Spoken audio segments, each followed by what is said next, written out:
early what unconditional love is through her mother, who consistently showered her with unwavering love.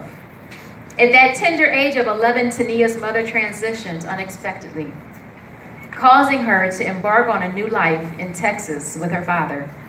She continued to develop her passion for organized sports, playing basketball throughout her school years as a mechanism to stay level-headed. Y'all know I need my reading glasses, right? During her early 20s, she discovered she unconsciously developed abandonment issues that led her to become mentally, verbally, and even at times physically abusive to her lovers. Through spiritual and personal development, she became devoted to speaking globally to all who desire to rise in consciousness from childhood wounds that fester in one's intimate relationships. Welcome to the stage, Tania B.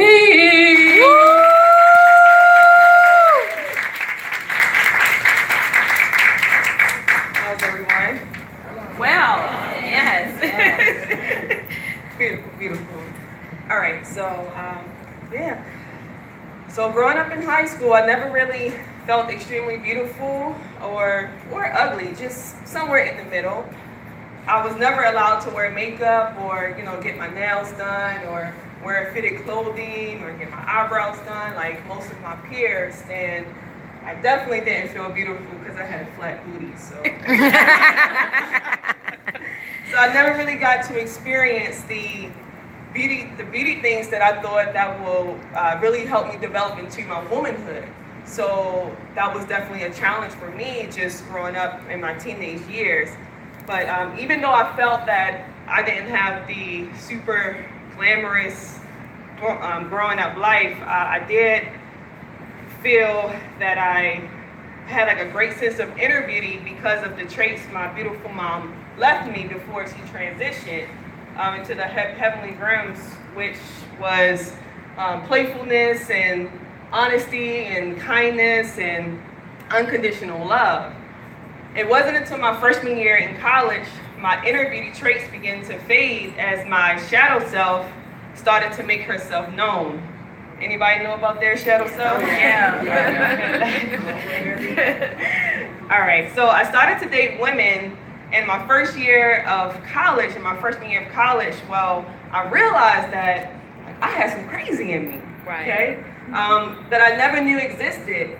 I remember my girlfriend at the time and I sat in her mother's white truck and she was telling me that she just was leaving from a girl who she used to date right before she came and picked me up. And at that very moment, I felt a very strong sense of jealousy, and I had the audacity to tell her, if you want to date me, you can't talk to her. Straight up.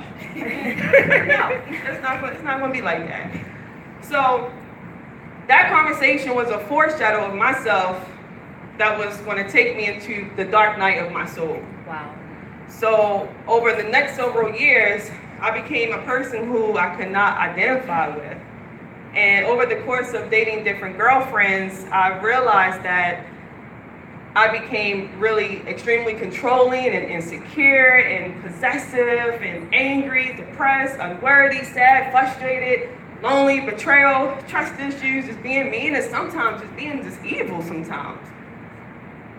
My girlfriends and I would really become abusive with one another, with me mainly being the initiator of the physical fights, blacking out, and hardly remembering what I've done, and just remembering just having a great deal of remorse, regret, and shame.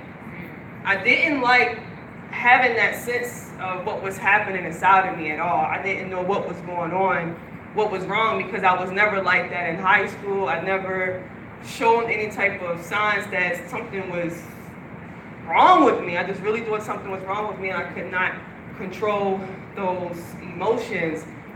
And I completely forgot about those inner beauty traits that my mom had left me, which was, unconditional love and playfulness and honesty and just being unconditional love.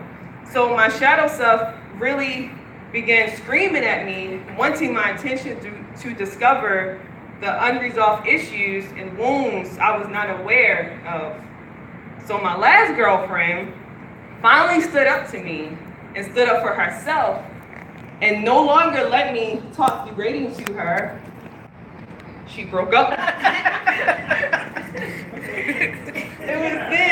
It was then I was truly able to face my shadow self and realize that I had a huge childhood wound from when my mother transitioned when I was 11 years old, and that furious anger that I vomited all on my lovers was simply an ocean of sadness that I never resolved. That was the hardest breakup that I ever dealt with, where I literally felt like I died from heartbreak each day, and I couldn't sleep, couldn't eat, I just cried for days, weeks, and months. And as the months and years moved on, I was finally able to find myself and rediscover my kindness and my honesty and my playfulness and unconditional love that my mom had installed in me at a young age. And most importantly, I began to love myself and do intense spiritual work as well. I became aware that the reason that the breakup was extremely painful and felt the same pain level as when my mom transitioned was because it really was the same pain. The breakup had triggered intense unresolved emotions that festered into my intimate relationships as trust issues and abandonment issues, insecurities, and so much more. So now I see a high correlation of unhealed wounds that can really negatively affect your intimate relationships. Right, Jessica? Which is now why I help lesbians end abuse and create their dream love relationship with my 4-step Fight Better system, so that we all can rediscover our beautiful spirits again. Thank you. Woo!